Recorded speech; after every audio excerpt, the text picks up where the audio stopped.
realistically, what does it take for Billy Napier to save his job this year?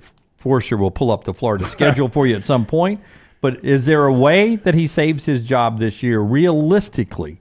What does he have to do in your mind to make Scott Strickland say, we've got the right guy, we're going to stick with him? Well, I think if you're Scott Strickland and he can navigate 8 wins with this brutal schedule, and on paper going into a season, you can make an argument one of the most difficult schedules in the history of college football. Just a tough in-state rival game with Miami to start with. I personally don't think he's going to be able to navigate 8-4, but I think if he gets to 8-4, if you're a Florida fan, you've got to give this guy time.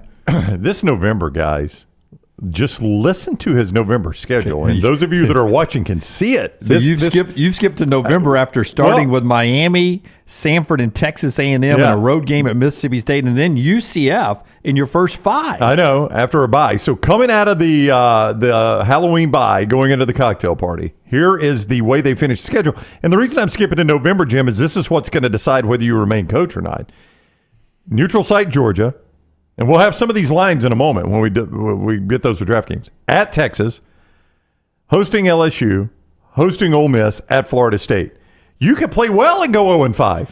Okay. Yeah. Let me run through this. Can I ask you a serious question first? Okay. I just want to run through the schedule real quick, and you tell me preseason top 25 or not. Miami. Yes. Texas A&M. Yes. I think it'd be close, but yes. Road game Mississippi State. No. UCF? No. It'd be close, I think. Tennessee, yes. Tennessee, yes. Kentucky, no. Georgia, the rest of obviously, them, number yes. one. Yes. Texas, yes. LSU, yes. Ole Miss, yes. Florida State, yes. Yep. So you're talking about possibly 8, 9 ranked teams. This is a serious question. Better chance of going 10-2 or 1-11? 1-11?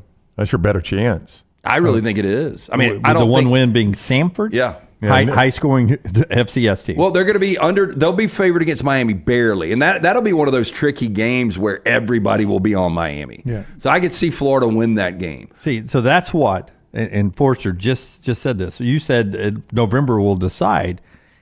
Will he make it to November? Because the one thing you don't want if you're Scott Strickland, if you believe that he is not the coach of your future, you do what they did to Les Miles at LSU, and you get rid of him after Miami's 2 losses, but a second loss to Texas A&M or State, or to Mississippi State, or to UCF, or to Tennessee before you get into the cocktail party on. If he's got 2 or 3 losses early, that's when you pull the plug. You don't give him a chance to go in there and upset Georgia or upset Texas or try to flip the script down the way. Well, watch this. If Tennessee beats Florida again, and remember Florida owned Tennessee. And if Alex Golish has another really good year at South Florida, just remember that name, just because of the offense. Because you went deep, or I guess you went offense with Billy Napier. They play like it's a defensive team.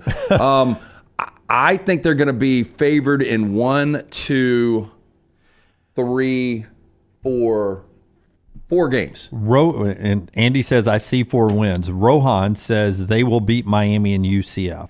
Well, that's a heck of a start, but that doesn't get you out of the woods yet if you're Billy Napier. Now, Keith always asks the most important question. What is the buyout? What is the buyout? I don't know the answer to that. I could try to find it. Ballfan 205, I don't think they're going to let Scott Strickland fire him. You think he'll get fired first?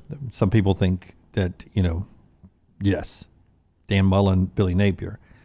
I got a feeling, I don't know, man. You always go like Hugh Freeze. I think we're all going to sit back and say, the slow burn way he's building the program. It's a big buyout, yes. Oh my gosh, have you seen it? $35 million would have been my guess. Well, it's 25. Yeah, they ain't paying that. That's a hefty buyout for Billy freaking Napier. Yeah, Boy, Ross and that's says, at the end of the season, by the way. That's after the season's over. Yeah, Ross says Strickland goes with Napier too. He's on a hot seat down there right now. Well, yeah, because he gave him this contract. He's an 85% guy, Dunaway. Napier's an 85% buyout guy. So whatever that number is, the day you want to fire him, you owe him 85% of it. Yeah, even if he had that disastrous 111, I don't know what you do. This is kind of a Jimbo Fisher situation where, like, even if you were to fire him, they ended up getting Mike Elko. And I like Mike Elko, but what's Florida going to get if you paid that type of money to get rid of him? Golish.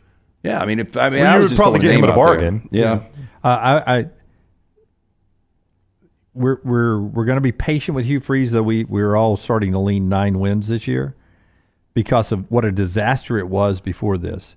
But Dan Mullen's recruiting left Billy Napier in a pretty disastrous situation. So did. are we really judging Billy Napier really fairly at this point? Well, I mean, with the transfer portal, I think Yeah. you can expect these guys to accelerate getting out of those holes. This is year 3 for him, correct? It is year 3. Yeah. Yeah, just tell me what Lance Leopold's doing, and is it year? I think it's year 3 for him in Kansas. Yeah. Well, who is he really beating, though? He's not playing in the SEC. Well, he's beating more teams though, than And it's Billy Napier. It's Billy Napier. Kansas and Florida. Those teams or those programs cannot be further apart. Yeah. Yeah. All right. So that's just one question I had for you there. Hey, I'll tell you this, and Keith is on it. Billy Napier's nose better be as clean as it can be right now because Yep. I've said this about Fisher. Yeah, with that type of buyout, if there is anything they can leak on him, they'll leak it in a hurry to keep from paying that $25 million.